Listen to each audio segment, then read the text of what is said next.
வணக்கம். நாம் டிவி 365 செய்திகள். நாம் டிவி 365 நேயர்கள் அனைவருக்கும் வணக்கம். நமது நாம் டிவி 365 ஐ உடனே சப்ஸ்கிரைப் செய்து நமது பதிவுகளை தொடர்ந்து காணுங்கள். நான் இந்த பிரச்சனையை ஆரம்பிக்கல.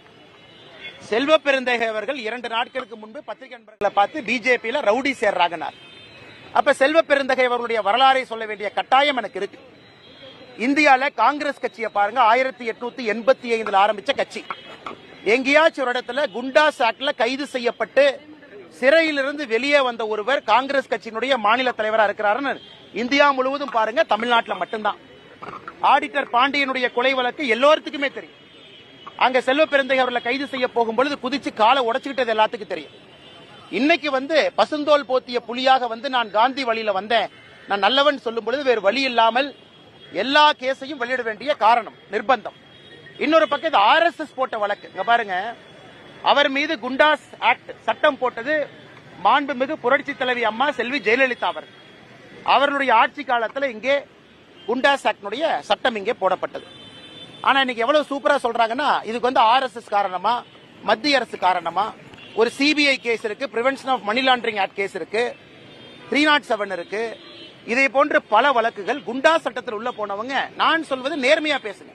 நீங்க பாரதிய ஜனதா கட்சியில ரவுடிகள் சேர்றாங்கன்னு நீங்க சொன்னதற்காக செல்வ பெருந்தகை எப்படிப்பட்ட மனிதர் என்று சொல்ல வேண்டிய கட்டாயம் இருக்கு. இல்ல என்ன சொல்றாரு, என்னை ரவுடின்னு சொல்லிட்டு நான் கோர்ட்டுக்கு போறேன், கோர்ட்டுக்கு வாங்க பாத்துக்கலாம். லண்டன்ல நீங்க இன்வெஸ்ட் பண்ண பணம் எல்லாம் நான் கொண்டு வர்றேன், எங்கேயும் விட போறது கிடையாது. தமிழகத்தில் இதான் என் தலைவிதினா நான் கையில் எடுக்க தயாரா இருக்கேன். அந்த மாதிரி ஒருத்தரையும் சண்டை போட்டு தான் தமிழகத்தினுடைய அரசியல் திருந்தும் என்றால் என்னை அர்ப்பணிப்பதற்கு தயாராக இருக்கின்றேன். ஆனால் செல்வ பெருந்தகை அவர்கள் கோர்ட்டுக்கு போகும்பொழுது இன்னும் பல விஷயம்.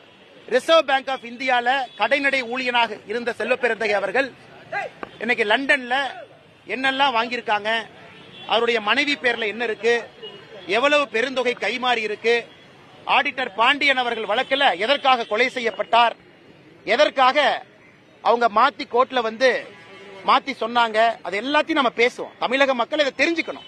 ஒரு மாநில கட்சி காங்கிரஸ் கட்சி, மாநில தலைவர் தேசிய கட்சியினுடைய மாநில தலைவர் காங்கிரஸ் கட்சி, அதனுடைய தலைவர் எப்படி இருக்காங்க தமிழக மக்களுக்கு தெரியணும்.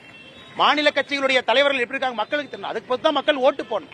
அதனால் என் மீது என்ன சொன்னாலும் சரி, இது போன்ற எத்தனை வழக்குகள் வந்தாலும் சரி, நான் தெளிவாக இருக்கின்றேன். இது போன்ற மனிதர்களை வெட்ட வெளிச்சமாக. நன்றி, வணக்கம். இணைந்திருங்கள் நாம் டிவி 365 உடன். மீண்டும் ஒரு பதிவில் சந்திப்போம். இத்துடன் செய்திகள் நிறைவடைந்தன. மீண்டும் நாம் டிவி 365 செய்திகளில் சந்திப்போம். நன்றி, வணக்கம்.